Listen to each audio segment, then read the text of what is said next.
Will the economy continue to heal in 2012? A couple of our first business favorites have their fingers on the pulse of the country. Michael Iannacone, president of MDI Investments, and Rubble Cole, professor of finance at DePaul University, join us on set this morning. Always great to have you gentlemen on the show. Thank you. Let's start by talking about politics and money, both here as well as Europe. There's been a number of problems that were happening in the last year in 2011, but moving on to 2012, what do you see as far as political leadership? Let's just start with the European picture, Michael.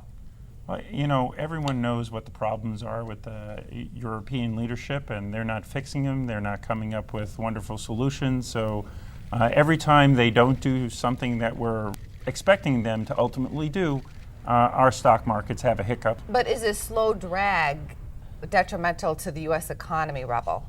It certainly is, and the Europeans have only two options. They're bad and worse. The bad is that the ECB prints trillions of dollars to soak up all the sovereign debt of the southern European countries. The worst option is that southern European countries withdraw for the euro. So either we're looking at massive inflation or massive recession in Europe, and both of those bode very poorly for the U.S. in 2012. Way to be an optimist. It's the end of the year, and you've got us in a cave and dying. I like that. I just call it the way I see it. How can we point fingers when here our own Congress had so many difficulties in 2011? Mr. Boehner said that you shouldn't watch two things being made in this country, and that's sausage and laws. And Congress always has a problem, and we just have constant coverage of Congress, and we have constant coverage of what's going on in Europe, and we get scared at everything that they say. Of course they're going to argue. Will Congress be able to move forward in 2012? I think Winston Churchill famously said, you can always trust Americans to do the right thing after they've exhausted every other possibility.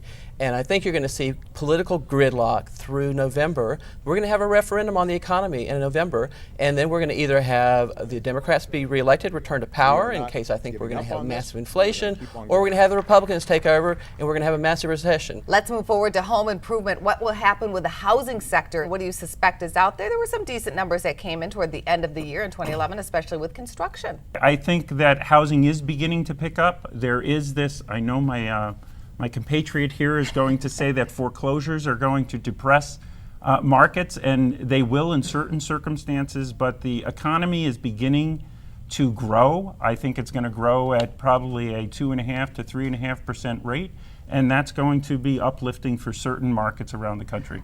No, the housing market is not getting better. The rise in construction was for multifamily houses because so many people are getting kicked out by foreclosure. We're looking at another 4 to 6 million foreclosures in the next 3 or 4 years. The housing market is not going to turn positive in 2012. Look for housing prices to drop another 5 to 10% during 2012, 2013. We won't see the end of the tunnel until 2016 or 2017 at the earliest for the housing market. I disagree. I think you're going to see the turn at the end of 2012, beginning of 13. Things are just so bad in the housing market that even a small tick upward, everybody says things are going to get better, but it's going to take a long time to heal for what we've been through.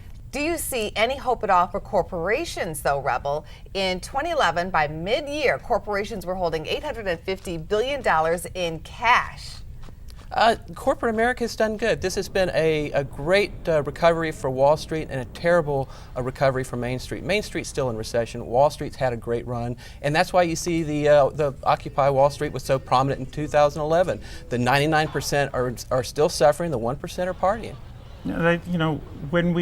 I hate this dichotomy of Wall Street and Main Street. There's other companies, there's smaller companies that are not on Wall Street, that don't trade on Wall Street, that are doing healthy, that are building up cash. There's regional banks that are building up cash, and they have high liquidity, and they're going to have to start lending that cash in order to maintain their profitability or grow. What grade would you give the economy in 2012, Michael? I would say we're a C+ moving forward, up to a B. It's either going to be a C or a D. Thank you for your time. Michael Iannacone is president of MDI Investments, and Rubble Cole, professor of finance at DePaul University. Thank you for your time.